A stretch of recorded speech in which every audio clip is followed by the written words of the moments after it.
어제 있었던 11월 FOMC 회의 결과와 제롬 파월 연준 의장의 기자회견. 참 애매모호하긴 했지만 더 확실한 피벗을 시사했다, 이렇게 진단한 바 있습니다.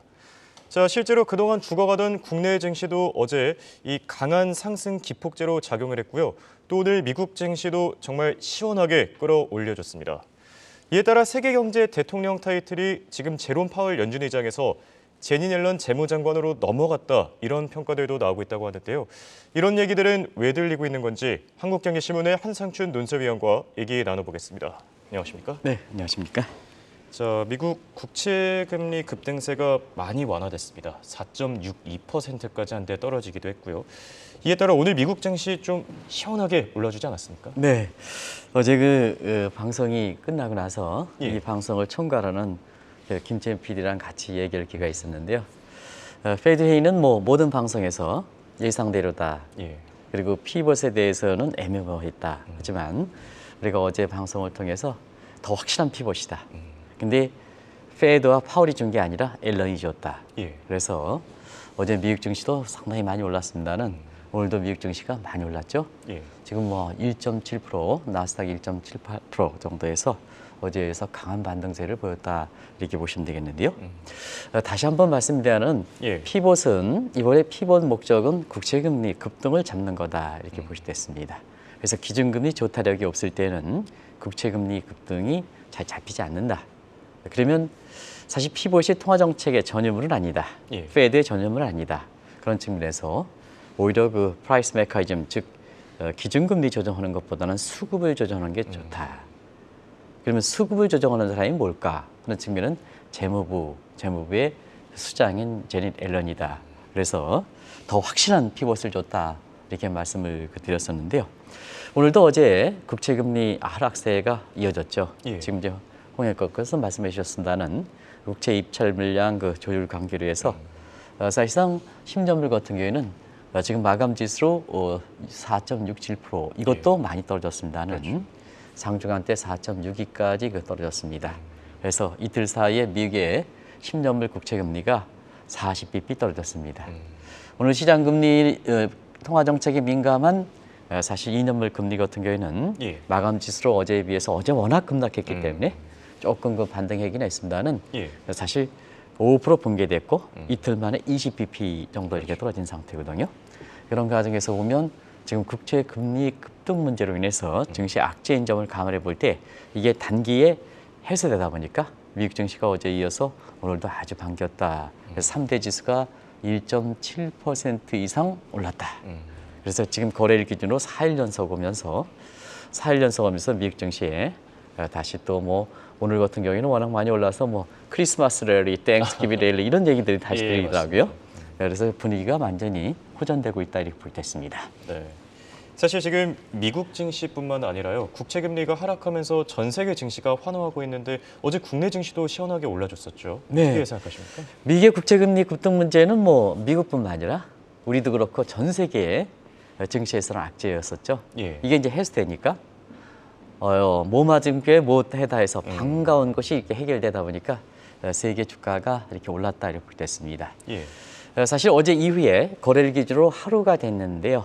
하루 내지는 미국 같은 경우는 이틀 정도 이렇게 돼서 세계 이렇게 평균 주가를 때려보니까 1.5% 올랐습니다. 저기도 이제 코스피도 나오겠습니다는. 코스 잠시 후에 설명드리겠습니다는. 사실은 세계 평균 주가가 거의 다 몰게 올랐습니다. 아마 세계 증시 보면 중국 증시만 빼고는 지금 우리 김채연 PD께서 다 보여주시지 않습니까? 저 전부 그냥 1.8%, 1.7%에서 다 올랐습니다. 그리고 특히 국채에 민감한 국가들이 있습니다. 한국이 대표적인데요. 그렇죠. 한국 같은 경우는 어제 홍익거 말씀대로 사실 2,100도 붕괴되는 게 아니냐 하는. 또 그 이전에 외국인들이 좀 굉장히 많이 이탈됐지 않습니까? 예, 그렇죠. 사실 제 기억으로는 10월 23일 이후서부터 아마 어제 좀 외국인들이 코스피 코스닥 합쳐서 4천억 정도 들어왔습니다. 그 이전까지 2조가 넘는 짧은 기간에 2조가 넘는 상태에서 한국의 대형주를 중심으로 해서 어제 이제 오른 거죠. 어제 이제 외국인들이 들어온 거죠.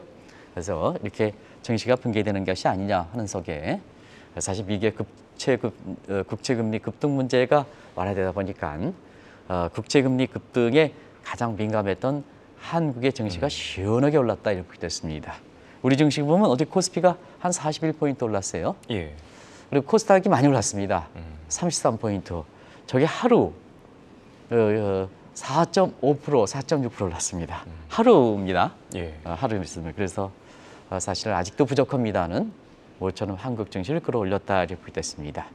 다만 한 가지 많은 사람들이 중국의 그 1조 위안 정도의 국채 규모를 대면서 예. 우리가 이 시간을 통해서는 크라우딩 아펙트 때문에 중국의 그 경기에 경기 부양에 도움되지 않는다 하는 걸 말씀드렸는데요. 어제 이렇게 굉장히 대형 호재가 있는데도 불구하고 세계 증시가 하루에 평균 1.5%, 한국의 코스닥 같은 경우는 4.6% 정도 올랐습니다는 중국 증시는 빠졌다 이렇게 됐습니다. 중국의 그 증시 한번 보겠습니다. 예. 0.4% 정도 빠졌죠. 그래서 중국은 역시 경기 어제 지표 발표된 걸 보면 경기 침체 우려에서 이렇게 사실 해소하지 못하는 오히려 경기 침체 우려를 더 했기 때문에 미국의 국채금리 급등의 진정하는 대형 호재 속에서 떨어졌다는 것은 중국 경제에 대해서 굉장히 비관적이다 이렇게 됐습니다. 그래서 우리나라의 이게 증권사들이 자꾸 이게 리오프닝, 경기 부양 이렇게 해서 자꾸 고객들한테 중국에 대해서 이렇게 사실 그 낙관적 시도를 이렇게 돼서 주가가 떨어지면 일단 체리피킹 하고 있습니다는 예. 사실 경제 운영 체계가 오히려 시진핑 이 중국의 이제 특파원으로 오셔서 중국에 대해서 누구보다 전문가시고 조만간 이제 중국에 들어가실 이 방송에 책임을 맡고 있는 조전 대표께서는 예. 자, 중국의 운영 체계가 바뀌었다. 그리고 최근에는 형식 산업화 당과 정이 분리돼 있었는데 예. 당과 정이 결합시켰다. 그러면 시진핑의 절대 왕정 체제가 됐다는 거거든요. 그러면 시청자 여러분 절대 왕정 체제가 되면 누가 믿겠느냐? 한나라 그 17억 비공식적으로 공식으로 14억의 중국 경제를 시진핑 혼자서 이렇게 이끌어 간다면 누가 거기서 믿고 투자하겠느냐 이거죠. 예. 그런 각도가 어제 중국 증시가 이렇게 떨어진 배경이다 하는 걸 말씀드리겠습니다. 알겠습니다. 자, 그리고 오늘 타이틀이었습니다. 세계 경제 대통령이 파월이 아닌 옐런이다라는 평가가 나온다. 그만큼 옐런의 역할이 이번에 컸던 것 같은데요. 얼마 전까지만 해도 이 시장에서 돌았던 3대 폭락 위기설 이걸 좀 잠재우지 않았습니까? 네, 사실은 그 금융 문제에서 예. 풀어주려면 페드가 세계 중앙은행 페드가 풀어줘야죠. 그렇죠. 그래서 그동안 앨런 그랜스퍼레인이라든가 이런 사람이 위기 때마다 구출했다 해서 페드 의장을 미국의 대통령이 공식적으로 뭐 누구지만 사실은 세계 경제 대통령은 페드 의장이다. 그것이 앨런 그린스퍼부터 지금까지 왔다 이렇게 됐습니다. 그런데 예. 이번에 위기 사항을 상당히 3대 위기설이 있었죠. 하나는 뭐 채권 시장이죠. 예. 채권 금리가 급등하다 보니까 이렇게 반드 프라이스 채권 가격은 반비례 관계에 있기 때문에 채권 가격이 그냥 폭락했었죠. 아시겠습니다. 올해 들어서 채권 금리가 떨어진다, 채권 가격이 올라간다, 채권 사두시오 했을 때 스노우볼 이펙트에서 채권 투자자들이 대학살을 났지 않습니까? 이게 근데 지금은 사실 앨런의 그 국제 공급 물량의 그 조절 관계에서 국채 금리가 이렇게 급락하니까 채권 가격이 올라가는 거죠. 그래서 채권 가격 추락설에서 사실 앨런이 구출했다 이렇게 됐습니다. 그리고 우리가 미국 증시가 이번에 이렇게 올라가기 전에는 다우존스 지수가 한때는 32,000선 붕괴에 의해서 지수적 차트상 1987년 블랙 먼데이 시절과 비슷하다. 예. 아마 홍앵커도 그 전해주셨죠? 그렇죠. 비슷하다 하는 입장인데 오늘 주가가 이렇게 시원하게 올랐습니다는 그한 그 1987년 여러 가지 또 세계적으로 뭐 차트 분석의 명성을 갖고 있는 뭐 야덴이라든가 이런 사람들이 블랙 먼데이가 비슷하다 하는 측면에서 이것을 말끔히 해소했다 이렇게 보이됐습니다. 그리고 또 한 가지는 비트코인 문제입니다. 예. 비트코인 같은 경우에도 사실 한때는 이것이 2만 달러 밑으로 붕괴된다 하는 사이에서 예. 오늘은 그 비트코인이 워낙 단계에 많이 올랐기 때문에 마감 지수로 조금 떨어지긴 했습니다는 3만 5천 달러, 지금 그렇죠. 3만 4,900달러. 이게 뭐냐? 비트코인도 이렇게 올렸습니다. 그래서 우리가 그동안 이번에 그 제닛 앨런이 이렇게 국제 물량 조절 이전에 나왔기 전에는 미국에서 보면 채권 가격 추락설, 미국의 증시 블랙 먼데이, 비트코인 2만 달러 붕괴 이런 것을 이렇게 회생시키는 배경이 됐다 이렇게 보시면 되겠습니다. 자, 그리고 생각해보니까 위기설이 하나 더 있었습니다. 상업용 부동산 위기설. 이건 좀 잠재워졌습니까? 국내 증권사라든가 금융사가 가장 바라는 얘기죠. 예. 근데 누차에 말씀드리는 상업용 부동산의 그 위기 문제는 미국의 국채금리 급등에도 영향을 받겠습니다는 지금은 도심의 집적 효과에 따른 상업용 부동산의 메리트 적은 상태다 이렇게 됐습니다. 아시겠습니다는 그 구조 요인이 뭐냐? 디지털이죠. 디지털에 따라서 지리적으로 거리의 제한 부분을 이렇게 완화시켰죠. 그래서 하나그룹 얘기를 했습니다는 저 거제 하나콘도에서 사실 직원들이 이렇게 근무하는 때와 서울 본사에서 얘기할 때 생산성이 전혀 떨어지지 않는다. 이게 디지털입니다. 예. 그래서 굳이 비용이 높은 도심에 집적할 필요가 없는 거죠. 그러다 보니까 뭐냐 오피스텔 그다음에 사실 그 오피스텔 그다음에 도심 내에 있는 단독주택까지도 전부 가격이 떨어지는 현상이 발생하는 거죠. 그리고 근로자들의 근무 행태가 완전히 변했죠. 지금 뭐 재택근무가 일반화되지 않습니까? 그렇죠. 그리고 이것이 코로나가 끝난다 하더라도 재택이 생산성에서 그렇게 떨어지지 않는다 하다 보니까 굳이 뭐 출퇴근 시간에 그것도 다 국가적인 낭비거든요. 예. 출퇴근 시간에 1시간, 2시간 정도 그 낭비지거든요. 그래서 재택을 권유하는 모습이 지금 상태에서 상업용 부동산의 메리트를 떨어뜨린 요인이다 하는 것을 말씀드리겠습니다. 그리고 기업들이 지금은 파지티브 매니지먼트에서 네거티브 매니지먼트로 가거든요. 예. 그래서 파지티브는 불확실한 환경에 매출액을 증대시키면 불확실에 더 노출시키니까 거기서 나온 프로핏, 이유는 불확실하거든요. 예. 그래서 지금처럼 불확실성일수록 통제 가능성을 줄이는 거죠. 인건비 줄이고, 그렇죠. 그다음에 현금 확보해서 대출 줄이고, 이런 게 되는 거죠. 이렇게 이걸 네거티브 매니지먼트라 하는데요. 자, 통제 가능한 내가 실행하면 이윤을 증대시킬 수 있는 거기 때문에 자, 매출액 증대를 통해서 불확실한 매출액 증대를 통해서 이렇게 이윤을 나오는 것과 내가 확실하게 통제해가지고 이윤을 낳은 것, 주시장이 어떻게 반영하느냐, 후자가 더 반영하는 거죠. 그렇죠. 그리고 이상기후 때문에 그동안 뭐냐, 이제는 과거에 굉장히 유망한 주거 지역이 지금은 불리한 환경으로 됐다. 왜 그러냐면 개발이 되면 CO2가 많이 돼서 자연 환경에 굉장히 취약한 겁니다. 집적이라는 것은 취약한 겁니다.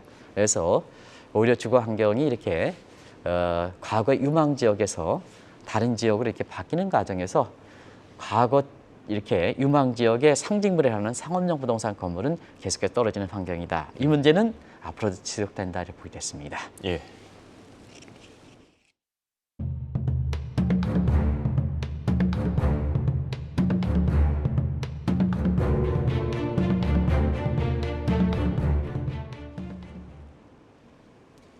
제니 옐런 재무장관의 조치로 각종 위기설들이 하나씩 해소되고 있습니다. 자, 이에 따라 가장 안도의 한숨을 쉬고 있는 사람이 있다고 합니다. 바로 바이든 대통령이라는데요. 이런 평가는 왜 나오고 있는 거죠? 네, 바이든 대통령이 뭐 이렇게 채권 시장 살아나고 증시 살아나고 비트코인 뭐 요거는 그렇게 했습니다는 예. 사실은 이렇게 경제가 이렇게 상징이 살아나는 데 따라서 내년 11월 5일입니다.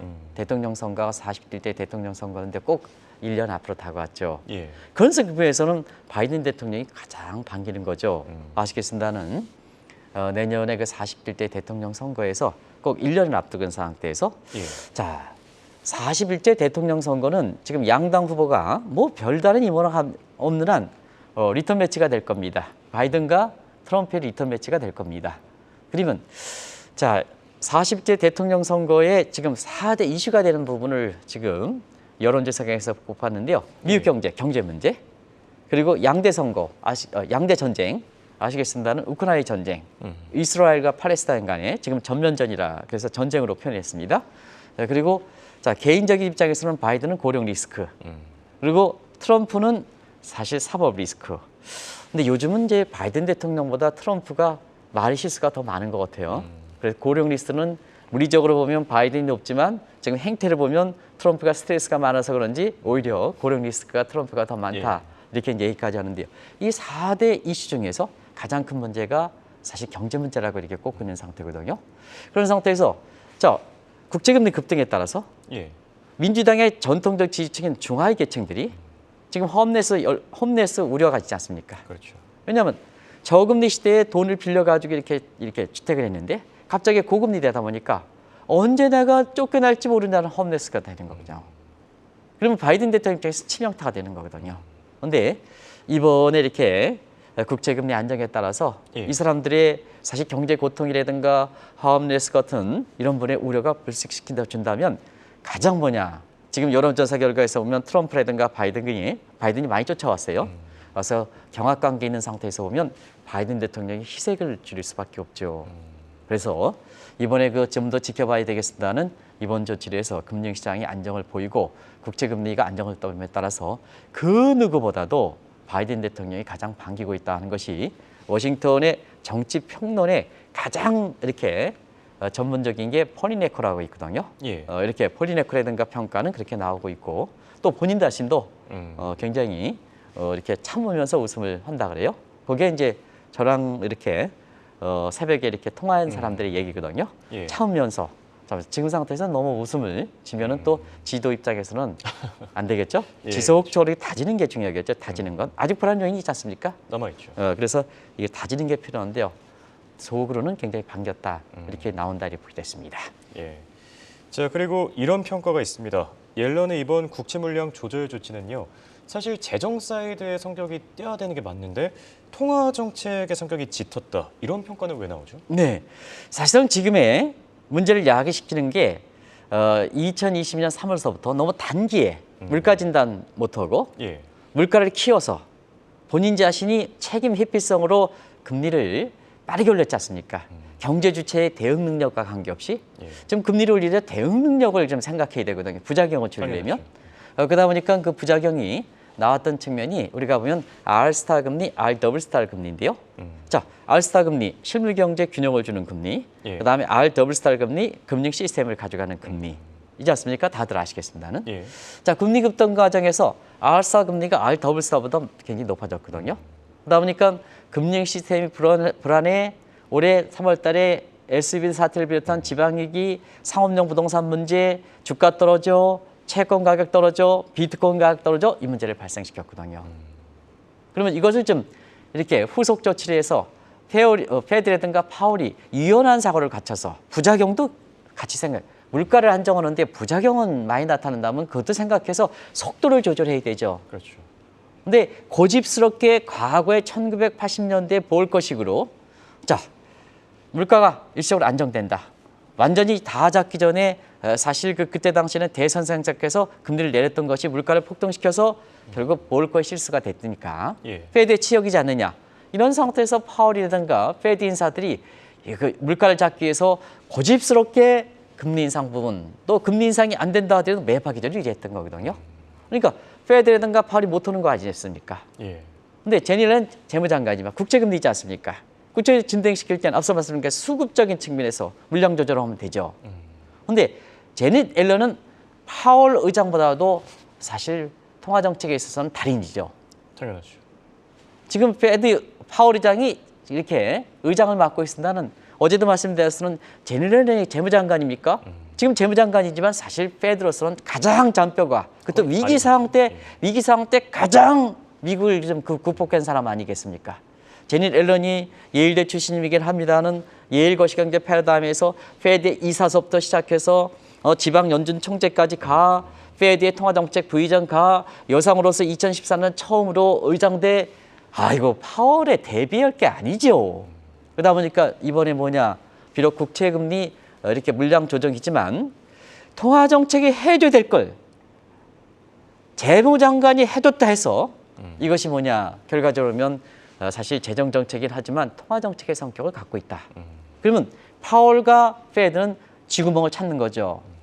그러면 뭐냐 세계경제 대통령은 파월이 아니라 제닛 옐런이 되는 거죠. 이런 평가가 월가에서 나온다 이렇게 됐습니다. 네. 말씀하신 대로 지금 연준과 파월은 참 곤혹스러울 것 같습니다. 네, 곤혹스러울 거죠. 뭐든지 안 되면 빨리 인정하고 새롭게 모색해야 되거든요. 고집을 부리면 안 됩니다. 세계경제 불확실하기 때문에 우리가 이 방송을 통해서도 이번 같은 경우에는 사실 11월에는 피벗을 페드라든가 파월이 시사할 수 있는 충분한 효과가 됐다 하는 것을 말씀드렸습니다. 예. 그래서 아마 방송 전에 피벗 얘기를 이렇게 국내 언론에서 이렇게 이게 굉장히 중요하다는 말씀을 이렇게 했던 것은 아마 세 차례 걸쳐서 회의 전에서부터 계속해서 이게 이슈될 거다 하는 것을 그렇죠. 말씀을 드렸었는데요. 여건적인 측면에서는 어떠냐 하면 자, PC 물가 안정됐죠. 2년 5개월 만에 최저치 됐죠. 실업률 3.8% 완전 고용 벗어났죠. 아, 그러면요. 피벗을 시사해도 되죠. 왜냐? 통화정책의 선제성이기 때문에 예. 지금 상태에서는 저런 추세가 확고히 잡히지 않았지만 과감하게 피벗을 시사했다면 사실 이렇게 통화정책이 재정정책에 넘겨갔다. 또 세계경제 대통령이 파월에서 제닛 옐런 넘어갔다. 이런 쪽에 파월이든가 페드 입장에서는 수모를 당할 가능성이 적은 거죠. 그래서 뭐냐? 지금은 그렇습니다. 불확실한 환경일수록 예측이 필요한 게 아니라 불확실한 할수록 더 정확한 예측을 해야 됩니다. 그래야 뭐냐? 통화정책의 생명인 프리엠프티브, 선제성을 유지하고 예. 있거든요. 두 번째는 뭐냐면 유연한 사고를 갖춰야 됩니다. 과거 1980년대 이렇게 했기 때문에 이렇게 된다. 우리나라 이거 이렇게 차트 분석이라든가 과거 이렇게 했기 때문에 이렇게 된다. 이거 잘 안 맞습니다. 지금은 뉴노멀 환경이지 않습니까? 그렇죠. 뉴노멀하게 유연하게 되려면 자, 이스라엘이 어떻게 되겠습니까? 잘게 찢어서 장기전을 가더라든 간에 가자 지구를 점령하겠다 하는 입장이죠. 그게 뭐 무슨 전략이 있더라고요. 잘게 찔러서 가는. 이와 마찬가지로 불확실한 환경에 있어서는 유연한 사고를 갖고 자, 창의와 혁신적인 통화 정책을 요구하는 거죠. 이런 것이 이번에 이렇게 파월이든가 페드가 보여주지 못한 상태에서 이렇게 굉장히 어려운 상황을 맞는다 이렇게 보시면 됐습니다. 네. 자, 얘기를 듣다 보니까 우리 정부에도 시사점을 참 많이 던져주는 것 같습니다. 우리 경제는 사실 미국 경제보다 더 어렵지 않습니까? 사실 이번에 조치는 추경호 부총리라든가 이창용 총리의 다 훌륭하신 분입니다는 정책적으로 많은 시사점을 던져주는 것이 아닌가 하는 생각이 듭니다. 예. 결과적으로 우리의 주가가 이렇게 떨어졌을 때 이걸 구출해낸 사람이 누굽니까? 추경호 부총리입니까? 이창용 총재입니까? 미국의 페드의 미국의 제닛 옐런이죠. 자, 한국의 성장률 보겠습니다. 어제 김채연 PD께서 올라간 걸 보였습니다. 저 주체가 뭐냐? 한국의 경제 가려가 아닙니다. 우리 경제 성장률 미국 고사하고 일본에 뒤질 가능성이 높습니다. 그리고 자, 우리나라의 중하위 계층들은 있는 사람들이야 뭐 어렵다 해도 먹고 살겠습니다는 중하위 계층은 오중거에 시달리거든요. 오중거 내용은 MZ 세대들이 더 잘합니다. 예. 뭐 계산해 보면 금방 나오실 겁니다. 경제 고통이 이렇게 되는 거거든요. 근데 경제 강요의 수장이라는 사람들이 뭐냐? 지금 우리나라 1에서 2% 저성장 국면인데 상조하거나 얘기한다. 이전에도 한번 말씀드린 상조하거나 이게 무슨 의미가 있습니까? 그렇지 않습니까? 예. 1에서 2%의 성장 수준 가지고 상조하거나 이걸 가지고 이게 뭐야 이렇게 얘기하면 되겠습니까? 자, 그런데 현재 경제 강요들이 보여주는 태도를 한번 보겠습니다. 이창용 총재 금리 동결했습니다. 발언은 어떠냐? 매파 기조를 유지하겠다.